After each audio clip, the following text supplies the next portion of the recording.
Good evening, everyone. If you just arrived, please introduce yourself in the chat box, and then we'll be taking questions in the Q&A box. So those are two different features. You'll find those up near the top of your window. Also, your camera and microphone has been disabled, and that's primarily to allow for controlling the bandwidth so that we don't have connectivity problems during our presentations. Tonight, you'll be learning all about the Texas Stream Team, and our speakers today are Aspen Navarro, Kendall Guidroz, and Regina Tippett. And with that, I'm going to stop sharing my screen and let Aspen bring up her screen. By the way, this is being recorded, and I will be posting it on my YouTube channel for individuals that would like to go back and get more information. All right, so let's go ahead and get started. Welcome everyone to Water Wednesdays. This is the first Water Wednesdays of the year. We have three more scheduled, and those are the next one that will be in June will be Water for Wildlife, and that will be presented by Jacob Dykes, our Extension Specialist for Wildlife. With that said, with over a decade of experience in water resources, Aspen is a dedicated professional, passionate about protecting natural ecosystems. Born and raised in Central Texas, Aspen holds a Bachelor of Science in Geography, Resource, and Environmental Studies, a Master's of Science in Sustainability Studies, and certifications in Geographic Information Science, Water Resources Policy, and Environmental Interpretation, all from Texas State University. Currently serving as the Community Science Manager at the Meadows Center for Water and the Environment, Aspen oversees the Texas Stream Team program, filling gaps in state water quality monitoring through community scientist initiatives. Aspen's expertise spans community science, waste diversion, watershed stewardship, and water quality assessment. I'm going to cut my camera, Aspen, and you have the floor. Sounds good. Thanks, John. Everything look okay on your end, technology-wise? Can see my presentation? It does. Okay, sounds good. Perfect. Thank you.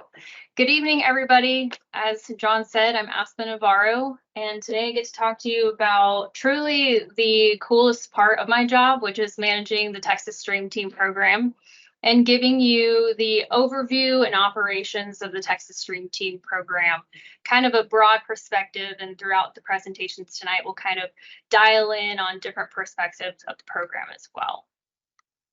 So moving forward here, just an agenda outline of what I have lined up for y'all. First, I'll give a general overview of Texas Stream Team, who we are, our history, our structure, and then we'll dive into the different trainings that we offer, both water quality and environmental trainings.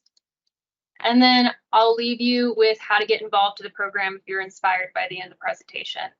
I'll preface with my presentation does have some QR codes, so if you have your phone handy, go ahead and have that nearby, because there'll be different QR codes throughout. And then also, I want to start off with just a quick poll to get to know what you know about Texas Stream Team. So I'm going to use the platform Mentimeter to do this. And what you can do is you can scan that QR code, and then I'll also pop it in the chat as well. So first question is, are you familiar with Texas Stream Team? And here's the Menti link for those who don't have the QR code ability. So just wanting to gauge what you know about the program, or if you're familiar with the program. And I'll give about 30 seconds for this first one.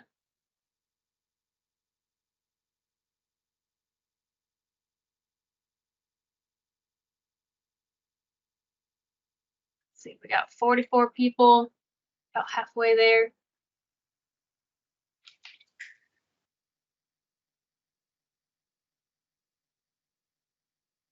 And like I said, you can scan the QR code or use the link that I sent in the chat too. 3 seconds, 2, 1. All right, cool. So most of y'all are familiar with the program. Hopefully you will learn something new today. And then next question is, are you a Texas Stream Team community scientist? And you're welcome to, if you can't figure out Mentimeter, I know it's not a common platform, you're welcome to do it in the chat as well too.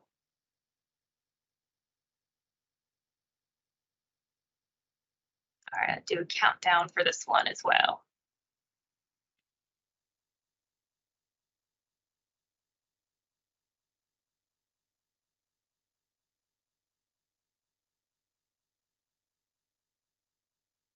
Right. Majority saying no. All right, about 5 seconds left. Again, feel free to, we got some no's in the chat as well too. Okay, cool. So majority of y'all are familiar with the program, but not yet community scientists. So hopefully I can provide you more insight on what that means and how to go about doing that if you're interested as well too. So we'll exit out of this. And I'll bring this presentation back up. All right. Moving on. So about the Texas Stream Team program, diving into all of the things. So I want to first set the scene by playing this awesome video that was constructed by our main grant funder, the Texas Commission on Environmental Quality, also known as TCEQ. This video was created the year we won the TCEQ Environmental Excellence Award, and it really gives a great visual on what our program entails, coming from perspectives of not only program leaders, but also those who are on the ground monitoring through our program. So without further ado, you should be able to hear the sound too. So it's gonna slowly dive in. The Meadows Center is a research arm of the Texas State University, and we do a number of different things. There's education, we do research, and we're also stewards of this resource in the springs. And the Texas Stream Team is about getting citizens involved in monitoring the rivers and the streams of the state. We just trained our 10,000th citizen scientist, and so we have a wonderful network of folks that are dedicated to protecting our waterways and also inspiring environmental stewardship. The Texas Stream Team is dedicated to understanding our over 191,000 miles of waterways in Texas, and only about 30 to 40% of those are monitored by professionals on a quarterly, if not annual basis. The Texas Stream Team citizen scientists can come in and add, a lot more eyes on these waterways and help us understand and protect our precious natural resource. Citizen scientists are everyday people like you and me. I don't have a science background, but I am Stream Team certified, so I am a citizen scientist. I go out and I help collect data along with my neighbors and my colleagues. Things that we're doing here every day, it's so important. A citizen scientist will be assigned a site out at maybe their favorite river or their favorite swimming hole, and they collect a water sample and usually test on site for the water quality parameters. And then they record it on a data sheet that they can either enter that data online through our waterways data viewer, or they can submit the data sheet by mail. So I was following the Texas Stream Team protocol. I collected some water in my bucket, measured water clarity using a Secchi tube. Then I used the probes to collect measurements measuring temperature, pH, specific conductance, and dissolved oxygen. After that, I recorded some observations. The data that I recorded today will be sent to the Texas Stream Team central database, and that's available for public viewing. With 191,000 miles of waterways, our state is so diverse, and working with partners allows us to plug in with communities. They're really the way that we can empower these local citizens with knowledge about how they can protect their local waterways.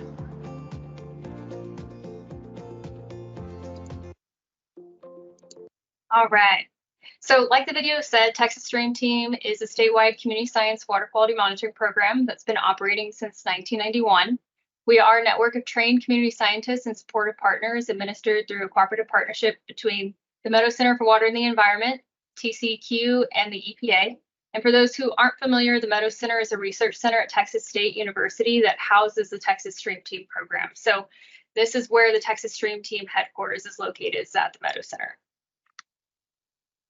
So the Meadows Center, including the Texas Stream Team program, operates as a nonprofit. So this means that Texas Stream Team is 100% grant funded, and we need grants coming in to keep the program active. And so I just wanted to highlight some of our key funders, which include, again, the EPA, the TCEQ. This is a collaboration with these programs through the Clean Water Act funds. We also receive partial funding from the General Land Office, specifically for the Texas Coastal Management Program. This is directed funds for coastal monitoring and data collection efforts and trainings along the coast. And then we do get university environmental grant funds every now and then to support our Bobcat Stream Team chapter. So this is a student chapter at Texas State University. Funding for our current cycle will end this year. And then we have numerous foundations as well that contribute to research, supplies, collaborations, outreach events, and much more. So our mission is to facilitate environmental stewardship by empowering a statewide network of concerned community scientists, partners, and institutions in a collaborative effort to promote a healthy and safe environment through environmental education, data collection, and community action. Proud to say that we have over 12,300 community scientists that have been certified through our program since inception. We have over 350 active monitoring sites currently, and then over 150 partners. We are located specifically at the Meadows Center. That's the headquarters of Texas Stream Team, and we're situated in San Marcos, Texas. So if you are acquainted with the glass bottom boat rides here in San Marcos, that's our location at the headwaters of Spring Lake, which is not a bad view every day. It's really nice. So although we're located in San Marcos, the scope of the program does include the entire state of Texas. Pretty much anywhere there's an interest in Texas Stream Team, that's where we go. And kind of like Master Naturalist programs, we do operate with groups and chapters all throughout the state, and they are representing Texas Stream Team in their area locally. So a brief history of the program. The program was established in 1991 by TCEQ. You know, water issues became really complex, and there was also this ever-growing demand of needing to monitor and not having enough state resources or staff on the ground to do so. So this is where the concept of Texas Stream Team came from. So again, established in 1991, initially under the Texas Commission on Environmental Quality, specifically their Surface Water Quality Monitoring Program department. And then the program shifted operations to Texas State University, initially with our geography department in 1991. And then eventually the program relocated to where its final home is at the Meadows Center in 2006. And this move really allowed the program to expand and develop non-point source pollution and watershed education programs as well. And then in 2018, the program hit a milestone of certifying 10,000 community scientists. We are claimed to be one of the largest and longest community science programs in Texas. And then in 2019, we earned a Texas Commission on Environmental Quality Environmental Excellence Award. So all monitoring under the Texas Stream Team program falls under a TCEQ approved quality assurance project plan. This plan ensures high level details with our program. So it makes sure that we're describing all of the components of a program or project, and as far as what's going to be done, why is it being done, where is it being done, how is it being done. So for Texas Stream Team, it basically lines out a blueprint of what trainings we hold, who can be involved in the program, how monitoring groups are established and structured, things of that sort. So QAPPs are important because monitoring techniques are standardized statewide to ensure consistent data quality. And these standardizations are included, again, in the Quality Assurance Project Plan. And then data are reviewed to ensure they are representative of the samples analyzed and locations monitored. So we have several review processes in place to ensure that we have high data quality coming into the program. So this includes when you are out in the field and you're going to collect your data, the platform you're collecting your data on is going to have validations to limit any outliers that may come up. And then also we have data coordinators throughout the state and staff here that are also quality controlling all of the data that's coming in. So data is always being reviewed before it is released. So there's a lot of uses with our data currently, but to highlight a few, our data can provide an overview of quality of water in a local watershed. We help to assist state agencies in determining causes of pollution. Texas Stream Team data can be used to evaluate best management practices, monitoring data gaps, and watershed characterization in both watershed protection plans and total maximum daily load programs. We help to identify trends, whether they're positive or negative, and ignite awareness and action.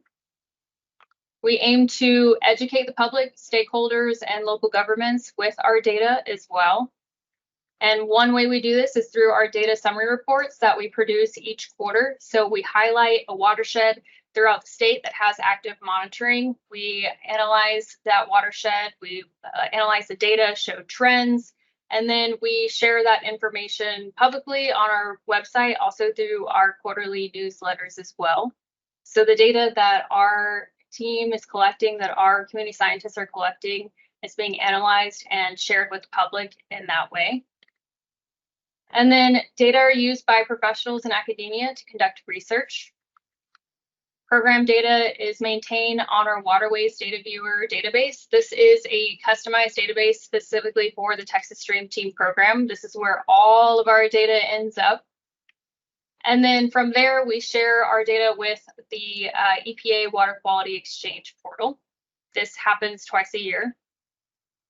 And then the data becomes publicly accessible on our interactive data map. So I have a screenshot on this slide of what our data map looks like. You're welcome to scan the QR code. It will take you to our data map and you can play with it. It is interactive. So after all of the data of our program gets quality controlled, it then gets released to the public. And we do this on a monthly basis. This is on an Esri dashboard platform. And so only the first week of every month we update this. So say I were to monitor today, that data wouldn't be populated until the beginning of June. So something to keep in mind. But again, it's interactive. Feel free to click around. You can click on the points, see the name, see the coordinates, and the information, what basin it's in. You can play with some of the monitoring tests as well too. And you can download the data anytime also. There's instructions when you pull up the data map. Okay, so why community science monitoring? Community science is not a new thing. It's something that's been around for a long time in very many different platforms and fields. And so I just wanted to highlight the importance of community science for Texas Stream Team. So we increase monitoring coverage. As we all know, Texas is a very large state, and despite professional monitoring programs, there's still a lack of water quality data statewide. Professional monitoring often occurs quarterly. There are some sites along the state that have extra funding and they're able to do monthly, although it's not as common. And some sites are only monitored also annually or biannually. So community scientists can come in and fill the gaps at state monitoring sites.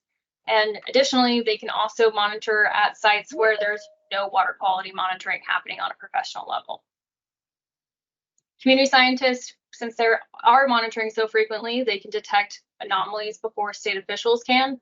We've had community scientists allude to fish kills, illegal dumping, and this has all helped to enhance awareness and then prompt state action as well too. So we kind of say we're the first eyes on the ground sometimes. And then community science engages and educates the public effectively. So Texans are eager to participate and we care deeply about our local waterways. And this is a really great, easy way to make sure that we're involved and helping to spread awareness on the importance of monitoring.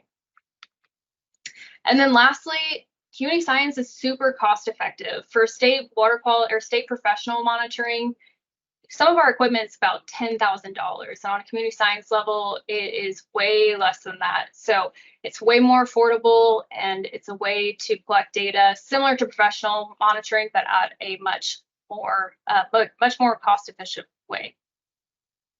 Okay, so diving into our water quality trainings. So first, painting a picture of the flow of the program structure. So Texas Stream Team establishes the monitoring methods, procedures, and requirements. And then from there, our partner organizations, as well as our staff here, we lead trainings following these procedures and guidelines. And then that trickles down to the community scientist who's attending the training and following those guidelines, making sure that they are prepared to then go off and monitor independently at a local water quality monitoring site.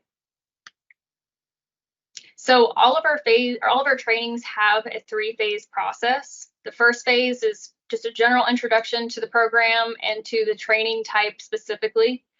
And then from there, we do side-by-side monitoring conducted with a certified trainer. So you'll go through all of the protocols alongside your trainer. Phase 2, the trainee conducts the monitoring procedures with the assistance of the trainer. So really, it's the trainee's time to just go through the procedures with the trainer there for assistance. And then the trainer observes you to make sure that you're comfortable. If you have any questions, that's the opportunity to ask and make sure that any mistakes that are being picked up are addressed. And then the final phase is the trainee conducts the monitoring procedures without the guidance from the trainer. So it's redundant. You're going through all of the protocols 3 times, but again, that's to ensure that once you're certified, you feel confident to move forward. Okay, so diving into our first training type, the standard core training. Parameters include conductivity, dissolved oxygen, pH, water clarity, and field observations using a chemical kit. And that kit is pictured here in this photo. The next presentation will go over more into the standard core training, so I'm not going to dive in too much, but I will say that this is our most popular training as it establishes the basic characteristics of your water body. And it's also the most accessible. We have a lot of trainers and a lot of partners and supplies out there for the state. So this is like the first step in the program that a lot of individuals will take is this training. And then we have our E. coli bacteria training. This involves performing tests for E. coli bacteria to detect presence of fecal contamination.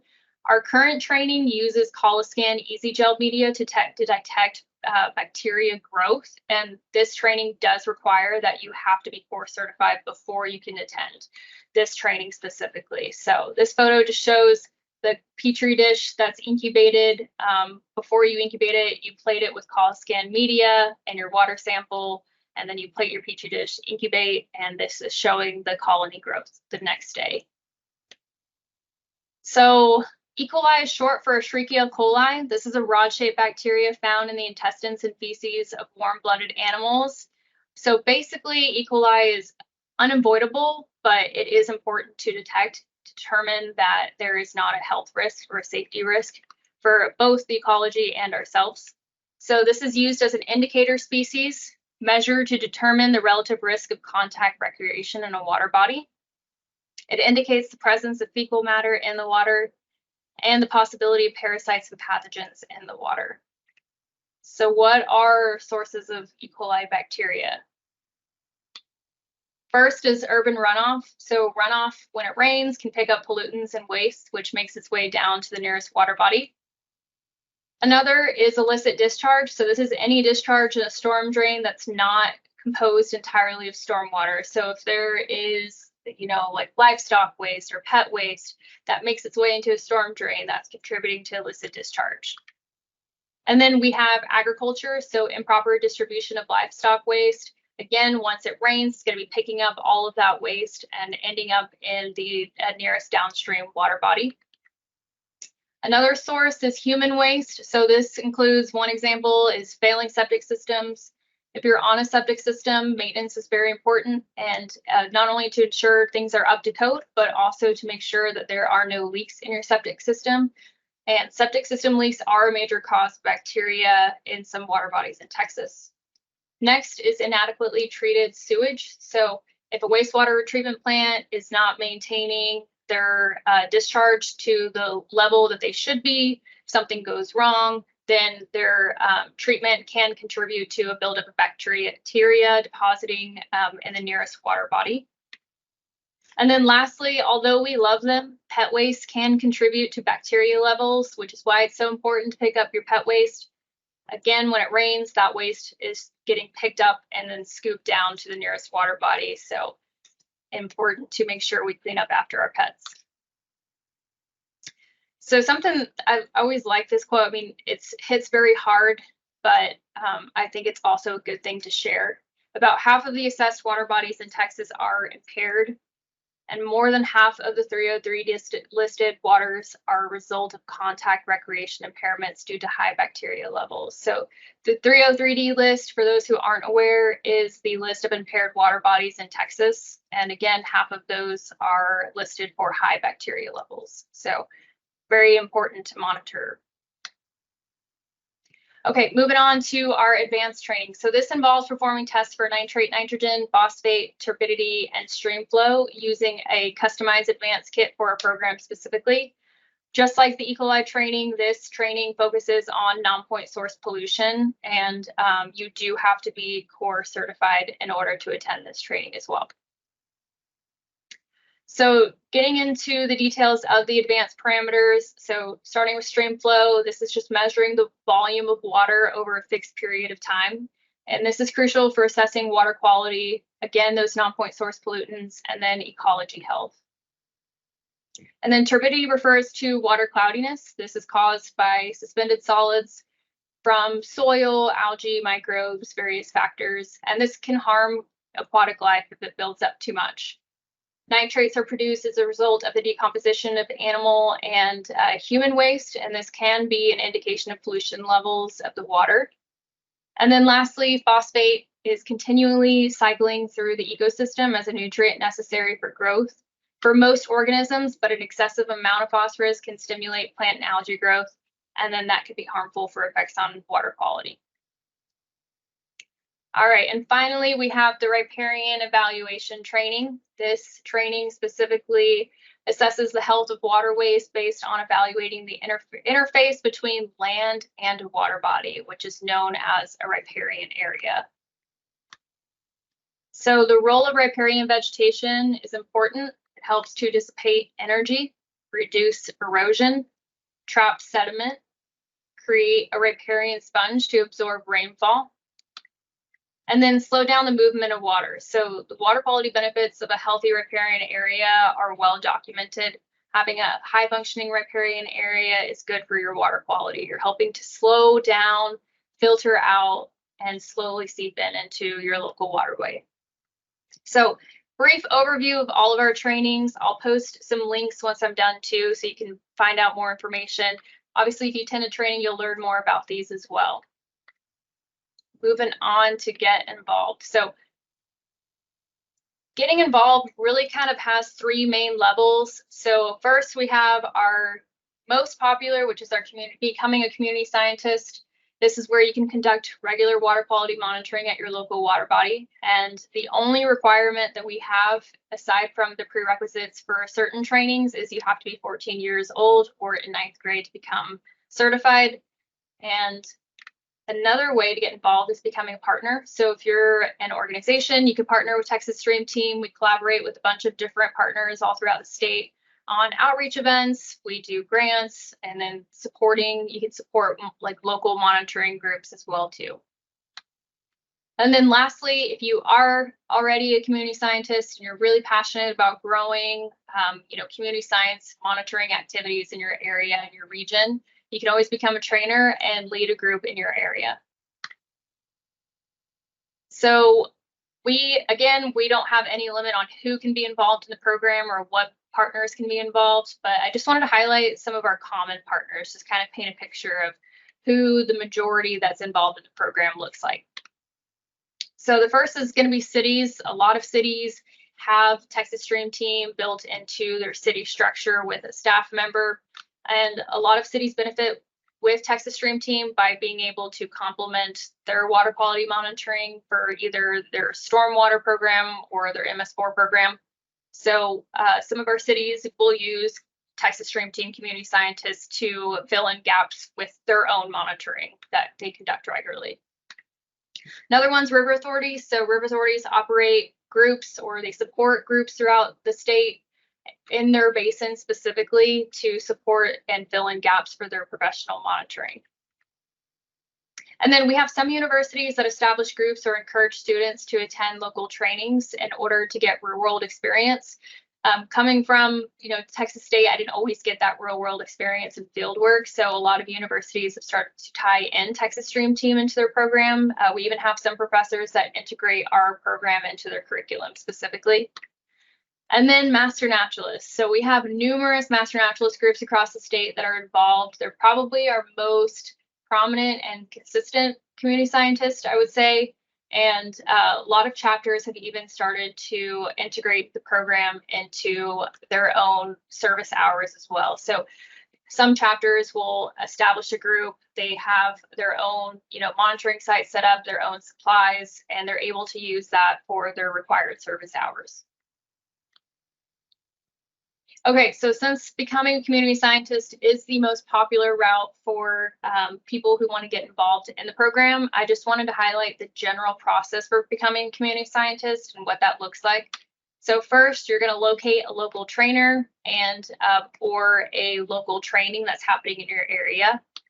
Second, you'll attend that training. Trainings are usually about half a day, depending on how many people are there. So it's a one-time training. And then after you get certified, then you can set up a monitoring site at a Texas Stream Team monitoring site. That snapshot of the data map that I showed y'all shows you all of the monitoring sites in the state of Texas. Some of them are active, other ones are inactive. And then after that, you monitor. So for most of our trainings, monitoring looks like on a monthly basis, but for a riparian training, you can monitor whether it would be annually or biannually as well. So if this route interests you, you can scan this QR code. Again, I'll include these links in the chat as well too. But if you scan the QR code, this can kind of help expedite the process.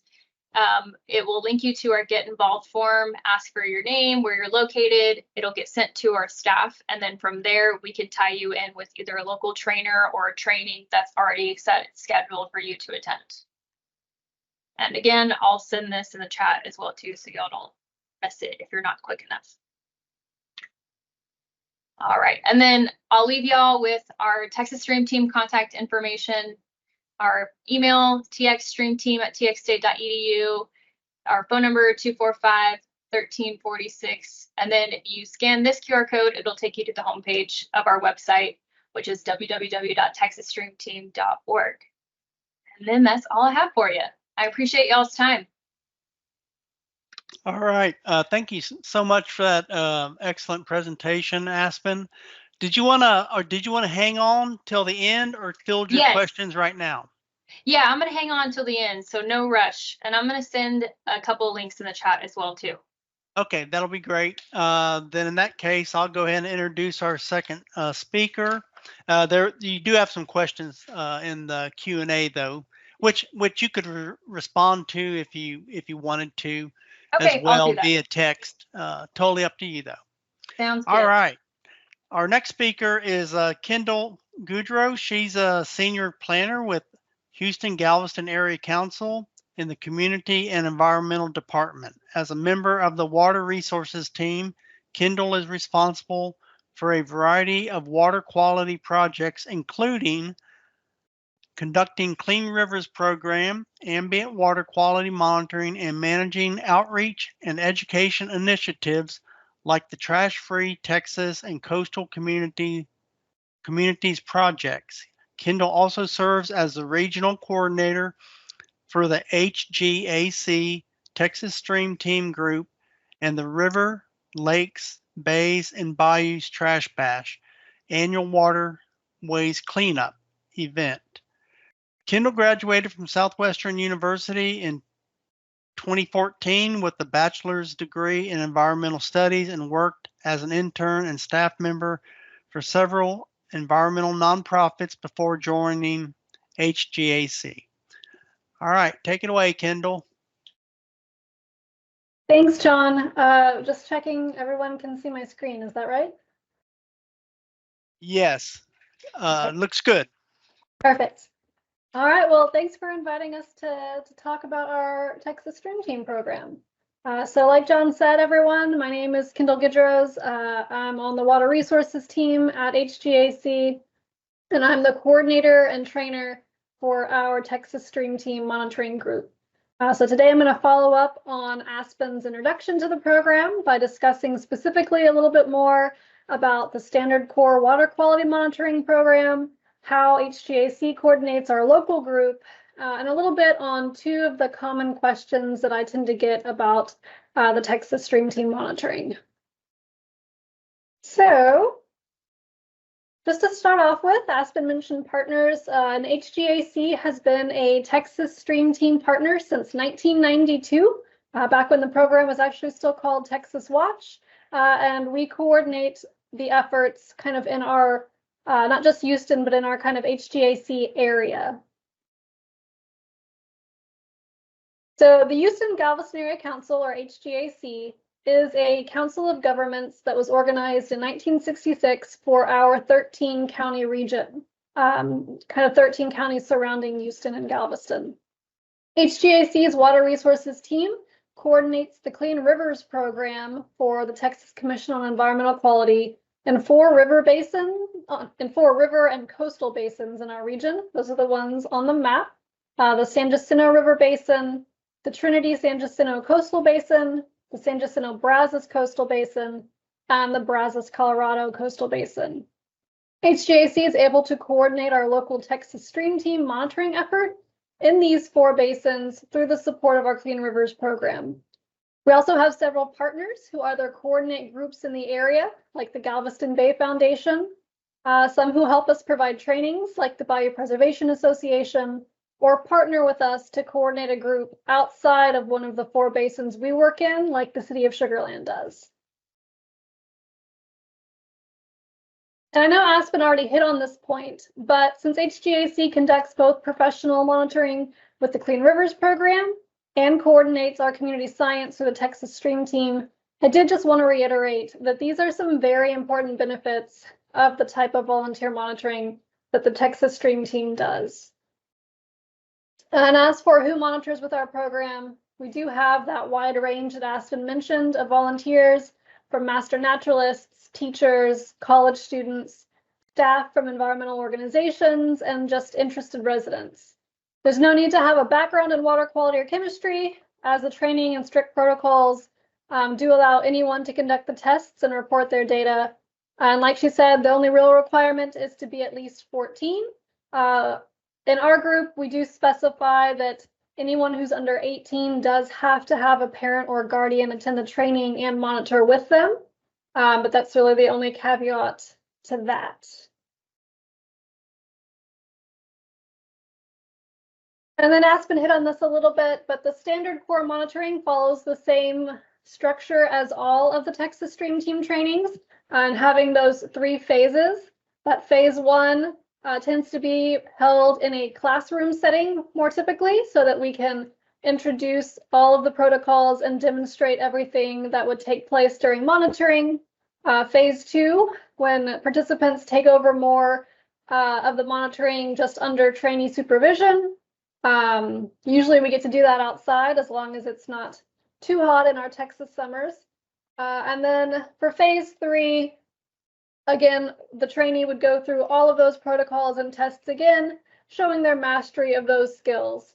Here in the H-GAC region, we do usually have that as part of a single-day training. Like Aspen said, although on occasion, we may have that phase 3 set aside as a separate site visit. It kind of depends on the situation, but we do normally try to have that all together in a single-day commitment. And then, in addition to the original training, a quality control session is also required every 2 years to make sure that protocols are still being followed correctly. The quality control session is kind of like another phase 3, and it can be held individually.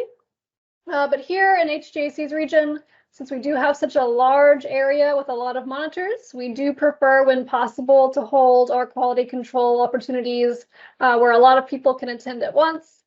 So these might be specific QC sessions once or twice a year for all monitors, or as an option to attend as part of a scheduled training closer to your specific area. As a note, while the program does ask new volunteers to commit to at least 1 year of monitoring, 2 years is really the minimum time period for producing a data set that can be used to start detecting trends and changes at your waterway. But that being said, we do actually have several monitors in our region who have been monitoring for 5 years or more, and actually have a handful who've been at it for 10+ years. So that 1 year is kind of, don't look at that as just something you have to do. It's really just the starting point for many of our monitors in our region. So this is a good spot to pause for our first poll question. John, I think you were going to do something with that. Yes, let me go ahead and launch that poll, this poll question, and we'll give you a few seconds to answer that. Perfect. So the question is true or false. Once it gets launched, the Texas Stream Team monitoring protocols are guidelines, and monitors can adapt as needed or improve upon them. Okay, you should be able to find that question in the chat box, and you can just select your response and submit.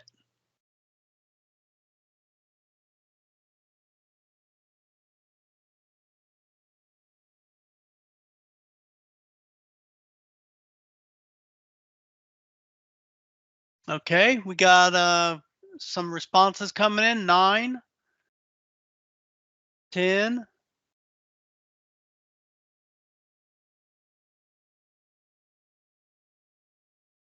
If you don't see the poll question, or for whatever reason you may be on a different device, you can just type it directly into the chat box as well.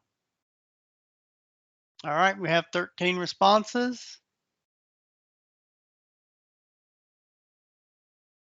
Go for about another 10 seconds.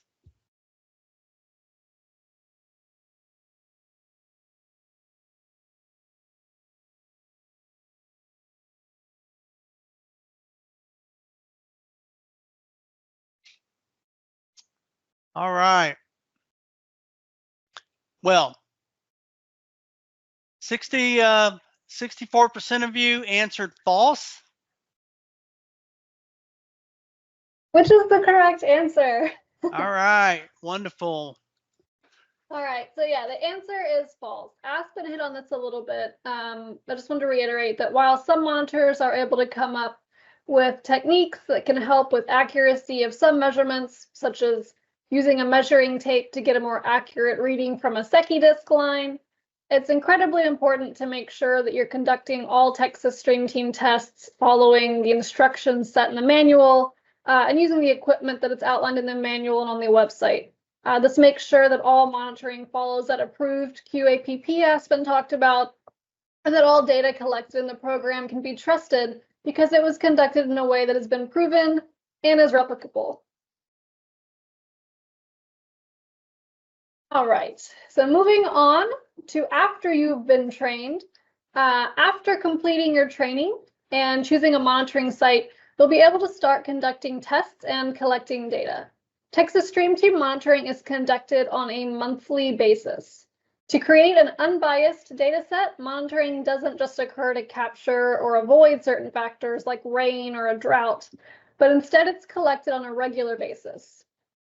If collected over a certain amount of time, this unbiased data set should allow you to determine what impact those and other factors might have on your waterway, because it will naturally have sampling events that occur in a variety of conditions. Specifically, the monthly monitoring should occur every 26 to 34 days, or every 30 days, give or take 4. This allows you to not worry about being available every 30 days exactly, but to rather pick a schedule that'll work for you, like say the 15th of the month or the second Saturday of every month. Monitoring will also need to occur either before noon or after 4 p.m. Whichever time of day you pick should remain consistent as temperature and dissolved oxygen change throughout the day, and keeping it consistent means it's more comparable between months. When you are picking a time, you'll want to also consider factors like changes due to daylight savings time or temperature extremes in the winter and especially our Texas summers. The time doesn't have to be 8 o'clock on the dot every second Saturday, but keeping it within the same hour is recommended. I'd say 90% or more of the reports that I review have a sample time between 8 a.m. and 10:30, as that seems to work for most people throughout the entire year.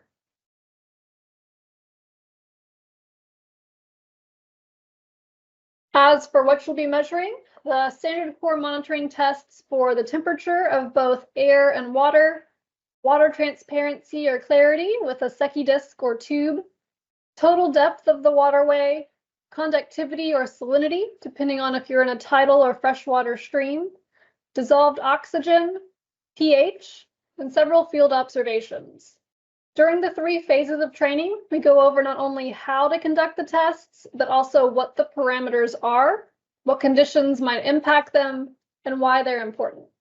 This allows community scientists to better understand the relationships between the different parameters and other activities that might be occurring in the watershed. These are the field observations that are recorded at each monitoring event. And comments are also highly encouraged to either clarify an observation or note some other relevant information like wildlife, recreational activities you might see occurring on the waterway, or construction in the area. Many times when Texas Stream Team monitoring helps to identify a problem or concern, it's actually through field observations and comments. While changes in the chemical parameters can indicate a problem, unless there's a large shift, it's not always quickly apparent. On the other hand, if there are certain observations, it can be more obvious that something is going on. For example, if a relatively clear stream might suddenly have much more turbid water, even though it hasn't rained recently. Or you might suddenly have a lot of algae present when normally there is none. Or suddenly you might have no aquatic wildlife at all when normally you see a lot. These kinds of observations can add to your other data in your report and help to build a picture of some change or influence in the waterway that might need to be investigated further. The more familiar you become with your site, the easier it will be to spot things out of the ordinary and note them down.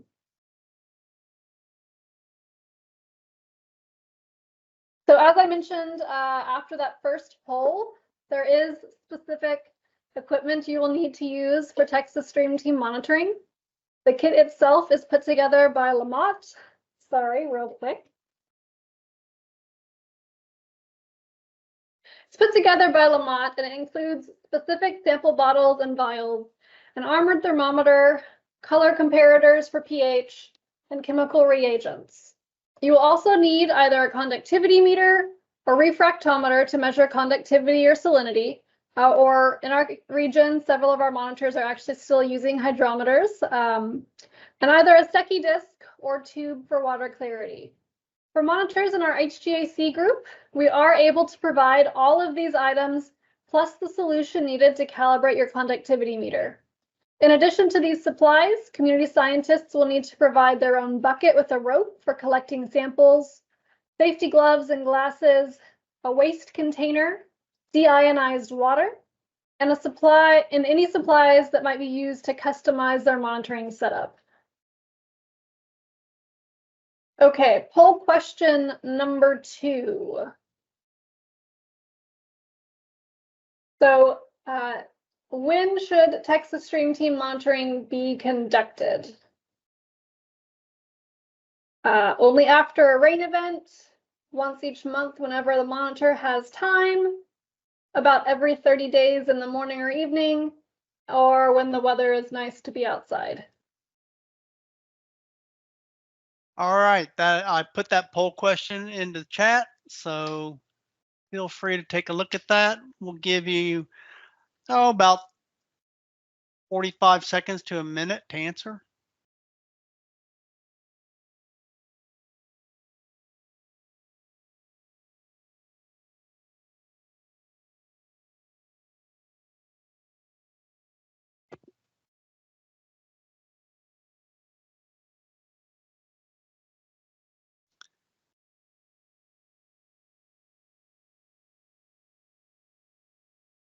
Okay, we have 13 responses so far.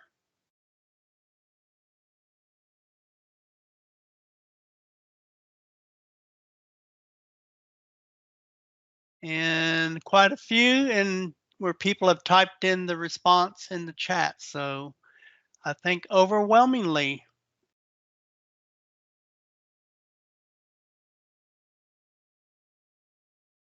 All right, about 5 more seconds.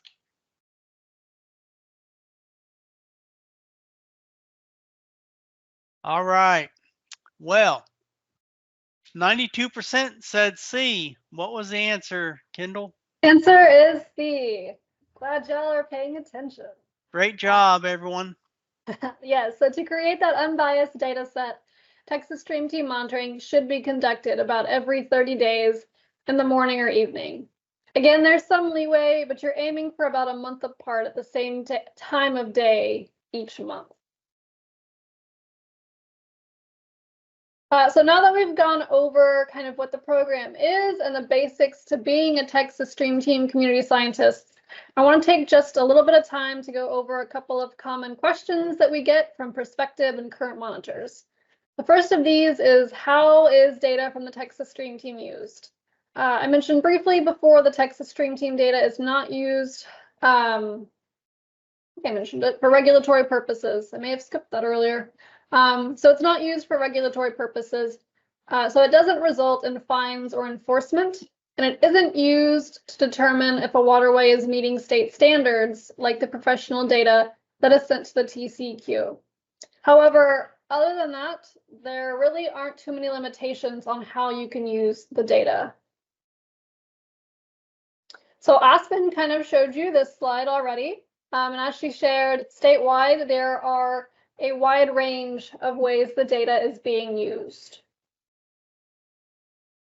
In our region, the data is used in many of these same ways, but I wanted to specifically call out 4 of the more common uses that I see by groups outside of H-GAC in our region. So H-GAC does use the program data to support watershed protection plans and total maximum daily loads. And Texas Stream Team monitoring is often a recommended measure in these watershed-based plans. So this is largely on the back end, or on H-GAC's coordination role. When it comes to the public use and awareness of the data, the 4 uses that stand out to me are reporting pollution incidents, outreach and education, research projects, and accessing the data for specific waterways from the different public viewers. In many ways, community scientists serve as the eyes and a voice for their waterway. Because they are out there so often, they can be important resources for reporting and stopping pollution incidents.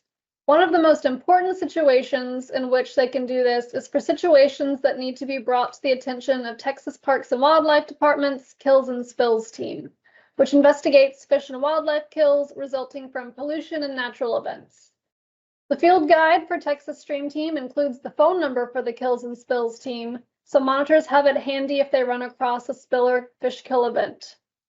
We've had several fish kill incidents at Texas Stream Team sites over the years, and Kills and Spills team always asks the monitors for their report from that day so they can have more data to work with, including the temperature and dissolved oxygen, so they can determine if low dissolved oxygen was perhaps the culprit. In our region, we also include the URL for the Galveston Bay Action Network, which is a mobile-friendly website where you can report different types of non-point source pollution in the Galveston Bay watershed, from oil spills to boater waste to illegal dumping, and it can get routed to the proper jurisdiction. In addition to being the eyes and a voice for their chosen waterways, community scientists can also be important ambassadors to help the public learn about, appreciate, and protect them. In some cases, this outreach and education might be part of an organization or city-specific program, like the City of Sugar Land, which coordinates their Texas Stream Team efforts through their stormwater department and partners with Keep Sugar Land Beautiful. In other cases, the outreach and education efforts are very much community scientist-led. Some monitors are teachers who can teach and supervise their students to add on to class lessons, Several monitors also work with schools near their site to bring classes out to watch or help them monitor and discuss water quality.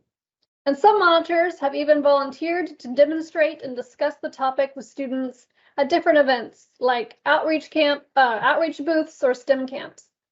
And even if monitors do not pursue additional outreach opportunities like these, at some point or another, everyone's going to get stopped and asked what they're doing by some curious passerby. And even those small interactions are opportunities to promote the waterways and discuss water quality with local residents. Research projects are also a great way that some community scientists are using the program data. The data can be a good resource to teach basic graphing and water quality to younger students, but older students and interested monitors have also used the data for specific projects or research questions. At the University of Houston downtown this year, a student was certified and took over monitoring of a site with 5+ years of data, and then analyzed that data for a capstone project to pursue a sustainability minor. That university program is now working to implement constant monitoring of that site with student employees so that they can continue to utilize the program as a learning and research opportunity for students. Another monitor chose 2 locations on the same waterway so that they could compare results and see if there was a difference in the standard core parameters between channelized and natural sections of a waterway.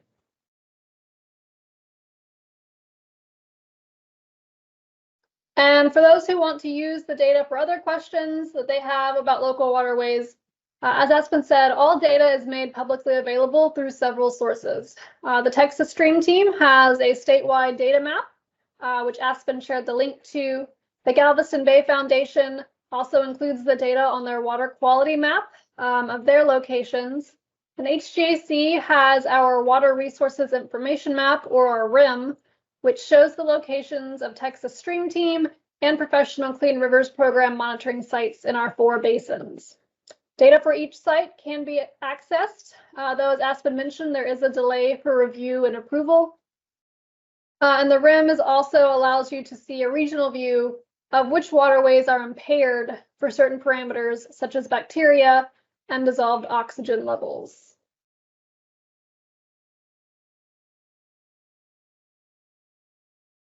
Okay, and our final poll question.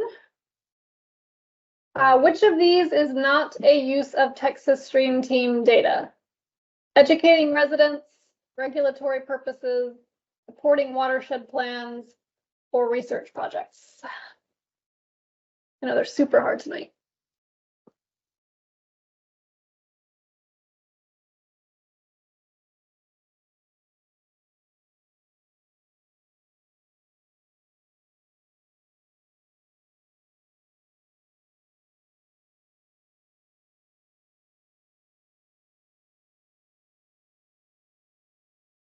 All right, I put that poll into chat, so I'll give you a minute or so to respond.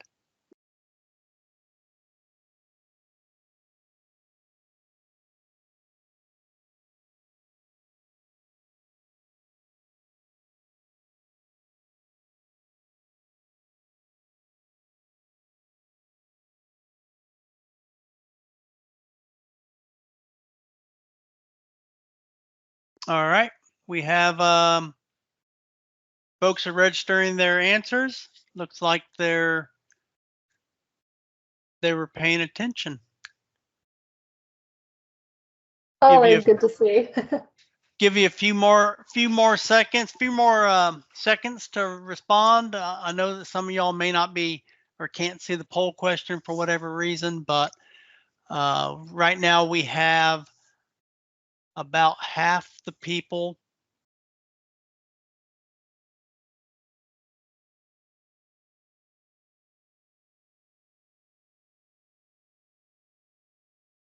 Okay, that's a combination of people that are responding directly to the question and then also entering their answer into the chat. Okay, so we have 100% that have answered B. Excellent. Yes, the answer is regulatory purposes. Other than not being used for that, there really are only the limits that you give yourself on how you can use that data. So on to the second question I hear a lot, which is what can be a Texas Stream Team site, or what makes a good site? There are some requirements for a site, but there are also a lot of things I like to encourage people to consider that might make a site more ideal than others. So I wanted to go over both of those aspects real quick. So some site guidelines. When choosing a site, monitors will work in our region with they'll work with the Texas Stream Team in general, but in our region, you'll work either with H-GAC or the Galveston Bay Foundation if you're in one of our group's areas. Guidelines for sites include being a perennial stream or a stream that doesn't go intermittent frequently, a site that has year-round safe access to both the location and the waterway. So think maybe a bridge that you can safely access or banks that are not too slippery or steep. In most cases, historic and active sites are available, and they're preferred to build on historic data sets, though there are some exceptions, which is where working with a local group coordinator would help you figure that out. If new sites are created, they are preferred to be at or near a SWCM or surface water quality monitoring station so that they can be compared to the professional data that is collected at those sites. And while there might be exceptions in some circumstances, sites should also be representative of the overall conditions of a waterway and not too close to other Texas Stream Team stations unless there is a specific reason to be. In addition to those guidelines, there are other factors that make a site more ideal than others. So a site with public access is preferred over one on private property if it's available close by, because another monitor could then take over a public access site if you leave the program later on. A site that has safe parking within easy walking distance is also nice, as you don't have to carry supplies too far. Even if parking isn't really close, some sites on trails or in parks have benches or tables near the waterway where you can set up a little station to conduct your tests. So whether it's a vehicle or table or bench, having a raised flat surface to put your kit on is really helpful when conducting the tests, so you don't have to do it on the ground. Sites that have overwater access, like from a bridge or pier, can also be better than sites where you might have to navigate and collect samples from a bank. And I mentioned it a second ago, but while trails are a great place to be outside, you really want to consider all of the other factors before deciding that that's where you want to put your site. Overall, though, the biggest factor is that it should be a site that is of interest to the community scientist. So here are some examples of sites in our region to kind of see what I'm talking about. Buffalo Bayou Camp and Chocolate Bayou sites both have piers over the water with safe parking just a short walk away to allow monitors better access to the center of the waterway to collect their samples so they don't have to get mess with the banks or kind of mess with the water close to the banks, which is often shallower and a little bit more debris filled. Bear Branch at Bear Branch Sport Fields, on the other hand, is a small stream, and the site is just a short, relatively open walk from the sport fields themselves, so the monitor just brings their kit and conducts the test at the site. However, since the stream is small, the monitor can still easily get a sample from the center of the stream from the banks themselves. And if the water is low, as in this picture, they could feasibly still get down the banks if they really wanted to get in the stream to collect the sample from there. The Greens Bayou at Knobcrest site is actually really great because it has both safe access on the bridge and the banks. The bridge is actually closed to vehicle traffic and is by the Greens Bayou Trail, so traffic is usually just pedestrian or security. This allows the monitor to access the bridge without concerns to collect measurements and bucket samples from the center of the bayou. However, the banks are also gently sloped and easily navigated.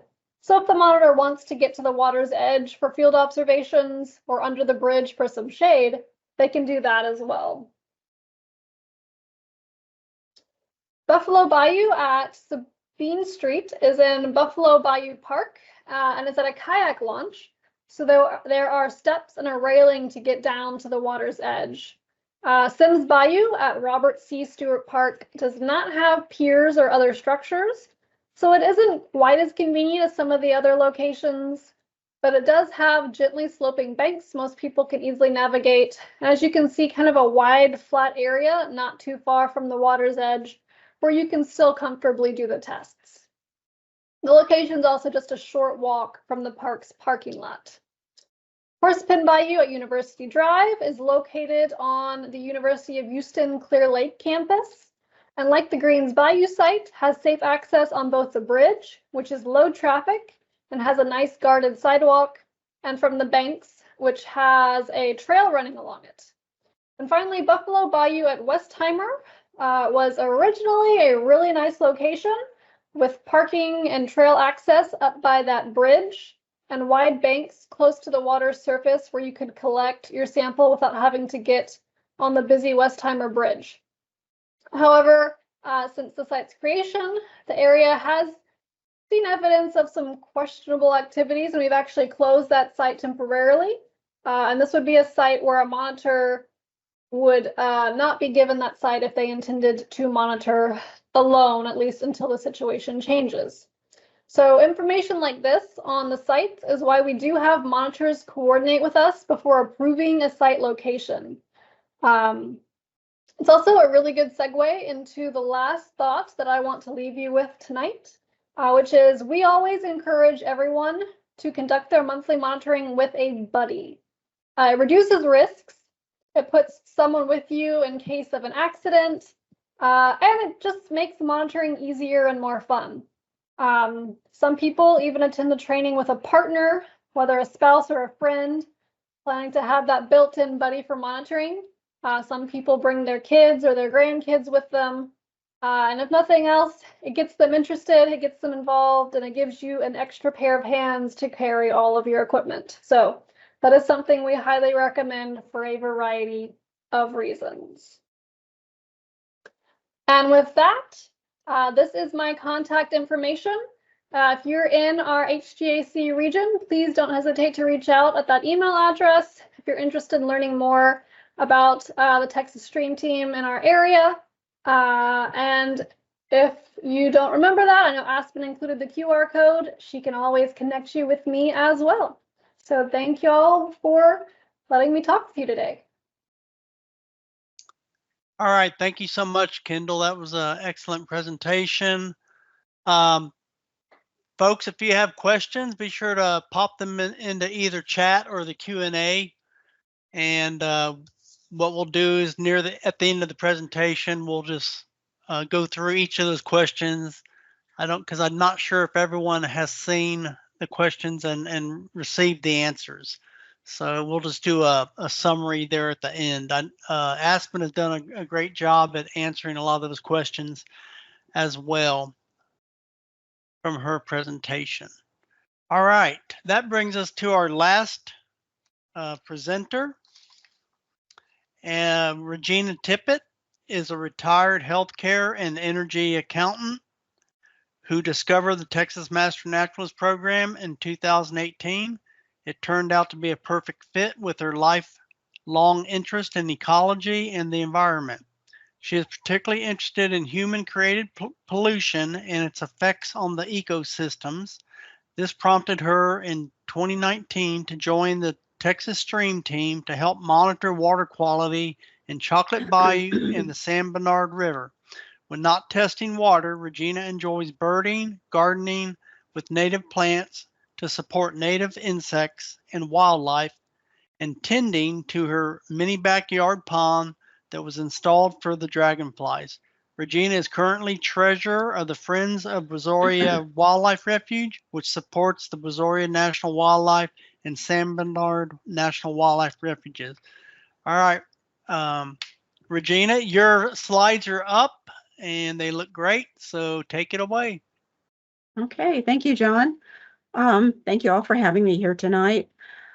After listening to Aspen and Kendall, a lot of what I would have said is going to be a little redundant, but I'll continue on anyway because I'm a real life monitor. I've been doing this for 5 years as of last month. So hopefully Kendall and Aspen will think that I've been doing it properly. So why I joined the stream team, these were my reasons. And when I became a master naturalist, I had lived in Brazoria County since 2000, but I had actually seen very little of it. I'd never been down to the refuges toward the coast. I think I'd only been to the beach maybe once or twice. So for me, joining the stream team is a way of getting outside at least once a month and paying attention to nature. There's a difference between examining nature and attempting to understand what's going on and just, going for a walk and passively observing everything. And even though there are professionals testing the waters, especially, H-GAC does that. But as Kendall and Aspen have said, we are frontline warriors here. The professionals can't be everywhere all the time. So we're another set of eyes looking for problems. And hopefully our data is useful. And if nothing else, it's a nice day out in the woods, looking at birds, insects, flowers, everything like that. And I think it's fun. I really enjoyed chemistry class when I was in college. Not so much organic chemistry, but I liked the inorganic chemistry. So this is a little bit of a throwback for me, having the reagents and the glassware and so on to play with all of this. So I really enjoyed that aspect of it. This is the kit that I have. The Lamont test kit and the Secchi disc and the hydrometer, that all came from H-GAC. It's their equipment that they've loaned to me to use. Both my sites are tidal, so I do use the hydrometer to measure salinity, and quite often I do get something on that. It's not always zero. The Secchi disc, I'm one of those people who modified it with the tape measure because I find it much easier to read, especially one of my sites where if you're above the water a certain distance, you cannot see the little marks on the rope. So the tape measure helps because the Secchi disc is used to measure your water depth as well as to look at the transparency. So I personally need it. I find it very helpful. Again, the bucket and rope, the things that Kendall mentioned that we provide ourselves. I input my data online because the Meadows program has been set up and it works really well, but I personally prefer to also keep a hard copy. So I have little spiral notebooks for both of my sites that I've maintained since the very beginning. And I take them with me and I write everything down and then I transcribe it online into the official report. So these are my sites. Chocolate Bayou at Albert Finkel County Park in Liverpool, which is just downstream from the site that H-GAC monitors on Highway 35. And then also the San Bernard River at Hanson Riverside County Park, which is, if you've never been there, it's a really great park. It's just to the west of West Columbia. It's, let me see, I took both of these sites over from other master naturalists. So there's quite a record, I think, of data for these sites. So hopefully, there wasn't too much of a jog when I took over. You can see on the Chocolate Bayou there, these are the items that I carry down to the river with me. I take my bucket and I take my Secchi disc and the rope for the bucket and my notebook so that I can write down the field observations, the weather and the state of the water and, whether it's high, low, the surface of the water, if it's got scum or oil on it or anything like that, any unusual things that I might want to note about the stream itself. Because when I start doing the actual work, I'm actually moving away from the riverbank. So I make any observations that I can while I'm down there at the water.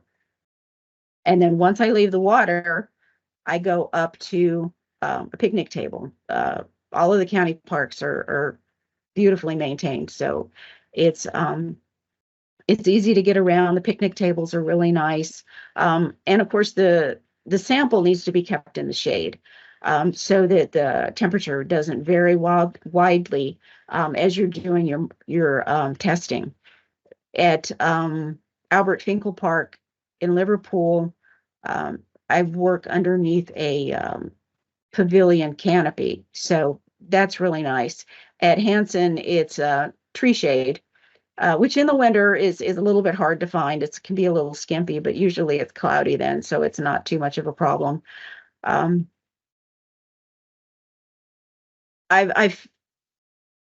setup right here is the way I always set it up, and I think being consistent and organized is important. It makes for consistent results, and it makes you more efficient. It makes certain that you don't forget to do things. So I always try to stay organized. Maybe that's my accounting background. This is the notebook that I use. Sorry. There we go. This is the form that was extant when I first started, and I think the one that is out now is virtually the same. For, I guess, thriftiness, I instead of printing out these forms, initially we didn't have the online option, so we would print out these forms and put them in a 3-ring binder, and I never liked to do that. So I printed it once, stapled it to the inside of a spiral notebook, and then each month I just number the corresponding, as I say here, I list each month. I list 1 through 23, and then I just put the data that corresponds to each one of these little blocks. And that it helps to write it down, because when I take my measurements, like on the Secchi disc, it is a tape measure that's in inches. So that always has to be converted, which I would do later on.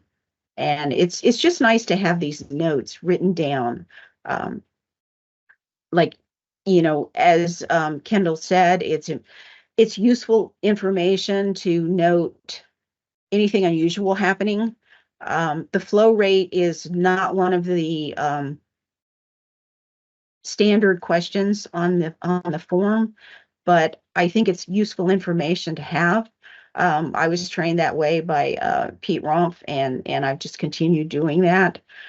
And for my own purposes, I like to write down if I see something interesting, like kingfisher over the San Bernard River, or the flock of robins a couple of years ago when we had so many robins around. Usually it's birds, but I like to write unusual things down as well. Critters and hazards. Well, fire ants obviously are a problem. You have to watch where you walk when you're out in the parks. And tree ants, believe it or not. Not so much at Albert Finkel Park because I'm under a pavilion, but under the trees, every single time I've been there, they crawl all over the table. And if you've never been bitten by one, you may not understand why I dislike them, but I don't kill them. I just sort of brush them off and make them go away. Mosquitoes obviously are a problem. I like the birds. That's one of the reasons I like to go. Some of the tests take a few minutes to do, like the dissolved oxygen. You sit there for a minimum of 3 minutes, according to the instructions. Usually I go longer than that, gently agitating your little vials. So it's plenty of time to sit there and watch the birds or the spiders crawling on the table. The caterpillars can be interesting. And of course, the worst thing is the concrete. Kendall can testify to this. I have broken more than one piece of fragile glassware dropping it on the concrete, because the county here puts all of their picnic tables on concrete bases. And when your hands are cold and they're always wet because you're constantly in the water, it's very easy to drop them. And Kendall's been very good about replacing them. I have to say thank you, Kendall. And be prepared. These are things that I always take with me. Insect repellent, obviously, I keep it in my little tote bag there. Rubber boots, because you never know when you're going to have mud on the platforms. Even just a little bit of high water brings the sediment onto them. And, I don't know, I don't like getting my feet dirty, so I keep my rubber boots with me. The instructions in the testing call for either wearing gloves or using hand sanitizer throughout. I don't really like to wear the gloves unless I have a break in my skin, a cut or something, because it just makes me clumsier. So I use the hand sanitizer, and I make sure that I always have that with me. You have to have a timer.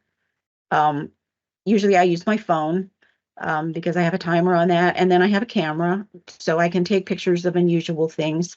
And then once I move out to the picnic table, I usually have my binoculars with me because, again, birds. Lessons learned. For me personally, I really like the notebook that I keep. It's messy. The pages are all wrinkled. It's a mess, but the data is still there because I record only in pencil. And so I can still read everything. One of the tips that Pete and Peggy Rompf gave me when I went on their circuit before they moved to California, they had 4 sites, and I took over San Bernard from them. But Peggy suggested numbering my reagents in the order that I use them, because in the instructions that we have, it just lists them by name, which is, especially in the beginning, it's inconvenient to remember that and to be constantly referring. So yeah, the numbering works. And then Kendall suggested one time using a spray bottle of distilled water. I was using a little squirt bottle to rinse off my glassware, but the spray bottle works much better, and it's much more, I guess, conservative of the distilled water. And then don't forget the mosquito spray. Don't ever forget that. And then, no matter what, sometimes you just can't test. We had a rain event in January, and this is the first time I've never been able to test a site. Even though I waited several days for the water to go down, the park was still open. It wasn't an issue of access to getting to the park, but obviously that little square box out in the river, that's the top railing of the fishing platform, which is down a slope, down some stairs, and then it's way out there in the water, and that thing hits me well above my waist. So there was no way I was getting out there in that water, and it was going really fast. A couple of times in the past, I haven't been able to get a sample here at the fishing pier. So I've gone over to the boat ramp, which is just a little ways downstream, still within the park. And there's an elevated platform there that I was able to get a sample from, but this time even that was flooded still. Kendall said it was okay. Fortunately, I missed January and I picked up in February, but this is quite a long drive from my house. So that was it for this month. Though I was able to do my other site. It hadn't been flooded nearly as bad there. But the watershed for the San Bernard is so much larger than Chocolate Bayou, obviously. And it just stayed flooded for a long time. So that's all I have. Just, my perspective on what being a stream team member is like. And if anybody has any questions, specifically, about Brazoria County, perhaps, feel free to contact me. Be happy to talk to anyone.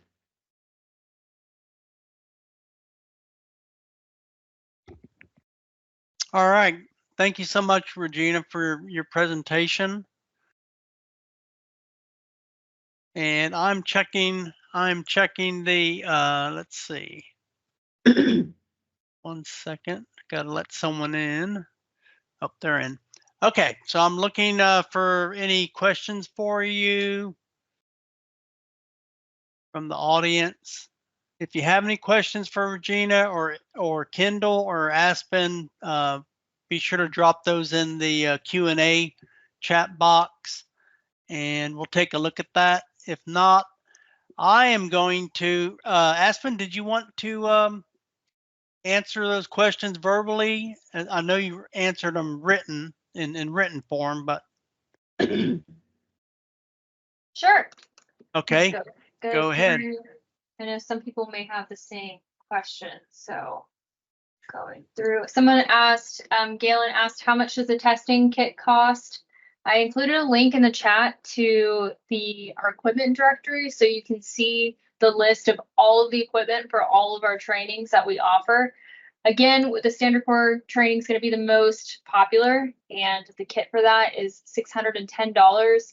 I will say that there are so many groups around the state of Texas that have standard core supplies specifically. So please don't feel like you have to go out and buy a kit. The best thing that you can do to support your monitoring efforts and also efforts that are going on across the state is to plug in with local groups, not only for the supply support, but as Kendall mentioned, you find a buddy, you find that community, and you are able to learn from people who have been, involved in the program for a certain amount of time. Tips, tricks, and also just building that camaraderie as well too, I think is really beneficial. So that being said, we can try to plug y'all in with people around the state that have that equipment already. And another thing that we do too is once a group is certified and established, we can also provide monitoring kits as well. We do it more so on a first come first serve basis, and it is contingent on how many people are involved. If we have one group who has like 6-7 people and they're like ready to go and the only barrier is the kit, that's usually when our grant funding will come into play versus one individual. We try to help groups more than anything as well too. Let's see, anything else I'm missing. Someone asked, what is the certification required for E. coli training? So again, for our E. coli bacteria and our advanced training, the prerequisite for those trainings is going to be the standard core training. And you need to not only be standard core certified, but you also need at least 6 months of active monitoring before you can take that next step to the advanced and the E. coli training. This isn't to make your life hard, I promise. It's specifically because there are parameters that you are taught in the core training that you also will do in the E. coli training, but we won't go over into a lot of detail because you've already learned it.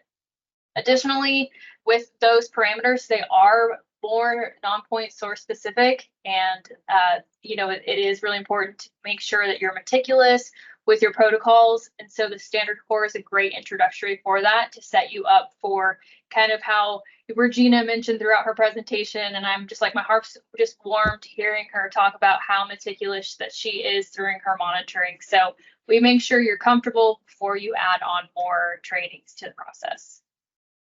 Let's see, and I think that was all in the Q&A.